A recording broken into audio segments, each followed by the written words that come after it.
Assalamualaikum warahmatullahi wabarakatuh. Kita ingin merefresh lagi ya soal kejahatan dari dinasti politik yang sudah berlangsung sampai setengah abad, dan Indonesia baru mulai membangun dinasti politik lewat Jokowi pada level yang paling tinggi. Dan kemarin Jokowi dipecat dari PDIP, dari kader PDIP yang sudah memberikan sumbangannya terhadap karir politik Jokowi selama 23 tahun. Dan PDIP juga memecat Gibran, kader PDIP, dan juga Bobi Nasution. Tiga-tiga dipecat nih. Padahal tadinya menjadi anak emas ya. Itulah kekuasaan. Dan Jokowi membangun dinasti politik. Kita sekarang belajar ya.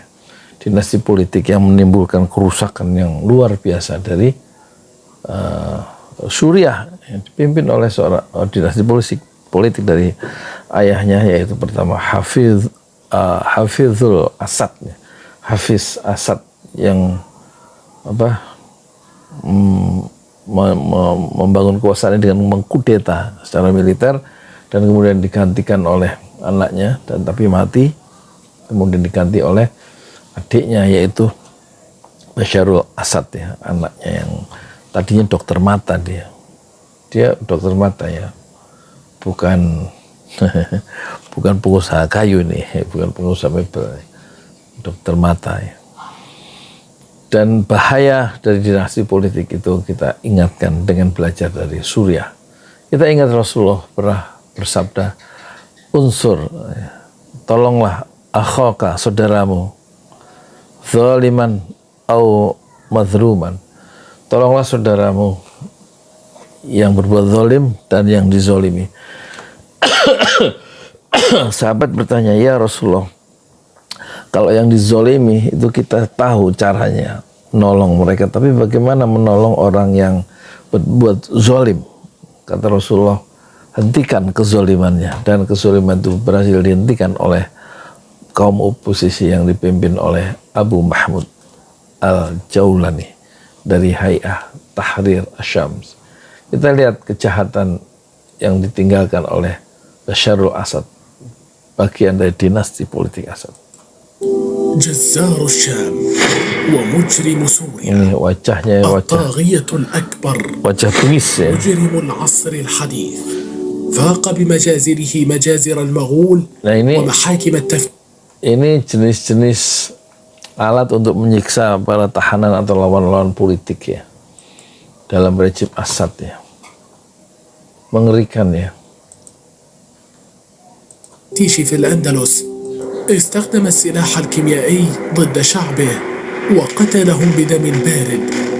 Lebih 10 tahun perang saudara. جردوني من ملابسي واغتصبوني أمام زوجي. تحكي إحدى المعتقلات المحررات فتقول: قالوا لي إن زوجي اعترف أنه كان ضمن الجيش الحر وأنه مسلح وأني حط. Jadi penyiksaan itu bukan hanya kepada laki-laki tapi juga ke perempuan ya.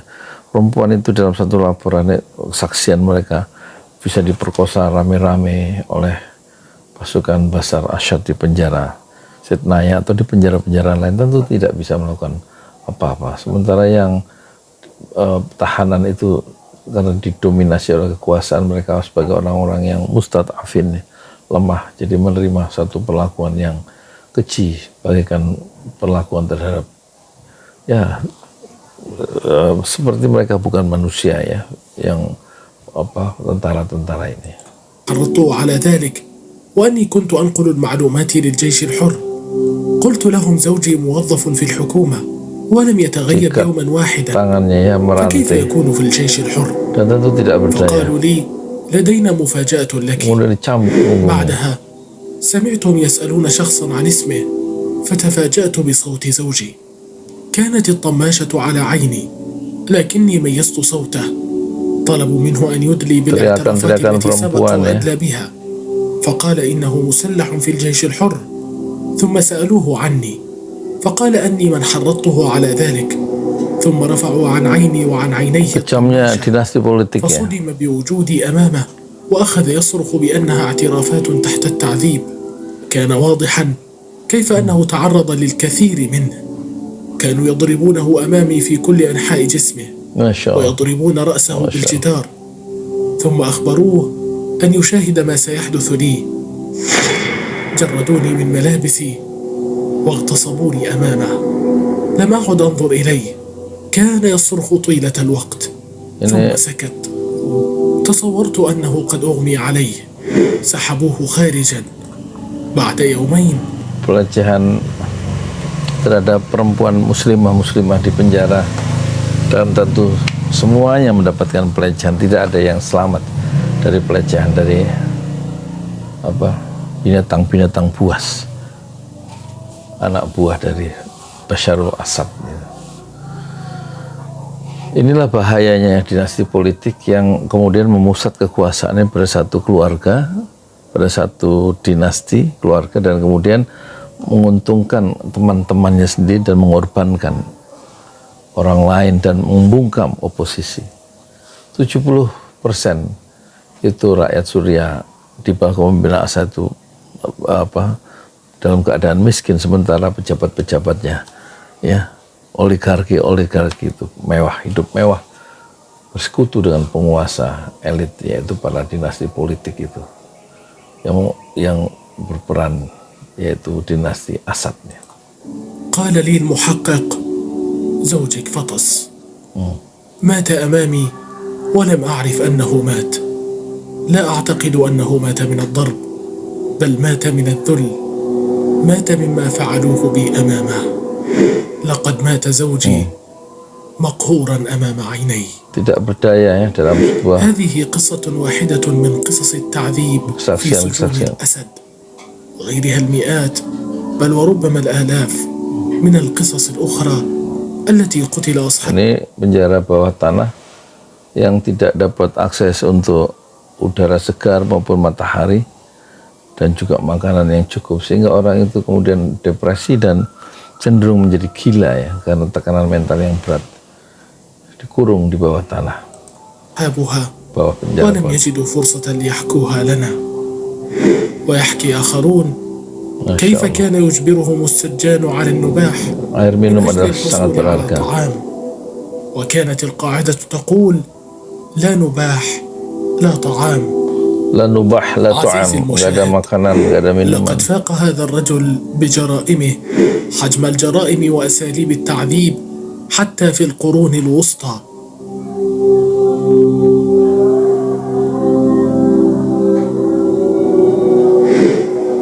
رجل قتل شعبه بلا رحمة، هجرهم، أبعدهم، سجنهم، عذبهم، نكل بهم، استعان بأعداء الإسلام. Dia berkawan dengan Rusia, dengan Iran yang Syiah, Bashar al-Assad, dan berkawan dengan Putin yang juga seorang diktator berfaham komunis Jadi mereka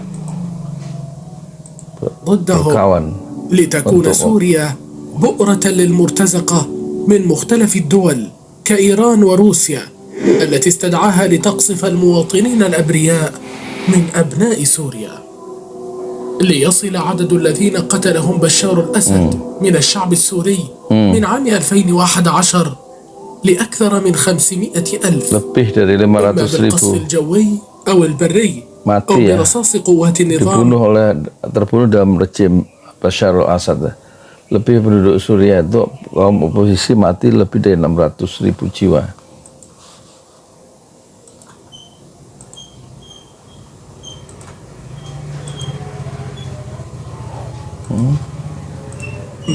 أو التعذيب في المعتقلات الأمنية. ولينزح أكثر من 13 مليون سوري قسرا غادر ما لا يقل عن 7 ملايين منهم البلاد، بينما انتقل الباقون داخل سوريا. كونوا معنا في هذه الحلقة التي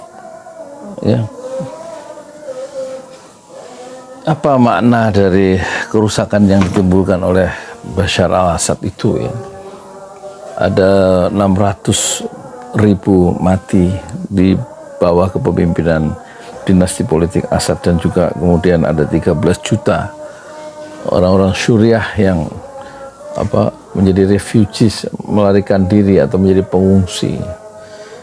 Ini bahayanya kekuasaan dan bahayanya dinasti politik yang kekuasaan itu akan berkumpul ya pada keluarga dinasti itu dan kawan-kawannya yang menjadi pendukung-pendukung dinasti politik. Itu sebabnya dalam beberapa podcast dan diskusi itu dinasti politik itu tidak dikenal dalam negara demokrasi, dan kita sedang memasuki fase yang sangat berbahaya karena kita mulai memperlihatkan menguatnya dinasti politik yang dicontohkan oleh pemain politik pada level yang paling atas, yaitu Joko Widodo sebagai presiden yang mempromosikan anaknya dan keluarganya untuk menduduki posisi-posisi penting atau merebut secara politik ya jabatan-jabatan tertentu untuk menguasai sumber-sumber politik dan ekonomi.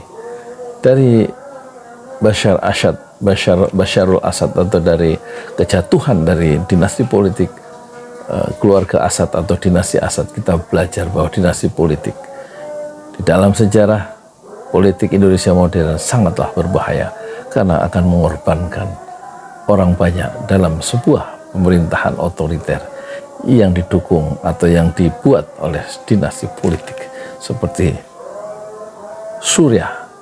Tapi Allah kemudian mencabut kekuasaan dinasti politik itu dengan kekuasaan Allah yang maha mutlak, dan runtuhlah dinasti politik itu dan tampaknya udara bebas insya Allah akan dihirup oleh masyarakat Suriah dengan cara yang baru. Dan kita lihat tokoh-tokoh mujahidin itu memimpin sholat jamaah, dan mereka adalah penghafal Quran, dan mereka membawa masyarakat kembali untuk membesarkan Allah, takbir, sujud syukur, merayakan tumbangnya dinasti politik Basharul Asad itu dengan sujud syukur di masjid-masjid di seluruh tanah Syria, tanah Syam, bumi Syam yang diberkahi. Dan moga-moga Allah menjadi satu sesembahan yang tinggi, yang bukan lagi orang menyembah kekuasaan atau dinasti politik dan melakukan satu sikap yang menjilat kekuasaan, tapi kemudian sekarang Allah menjadi penguasa yang tertinggi di bumi Syams. Saya di Pramuka Tukang Donat dari Parangituan, tertuah di semesta fasbil sabrun jamila, bersabarlah dengan kesabaran yang indah. Assalamualaikum warahmatullahi wabarakatuh.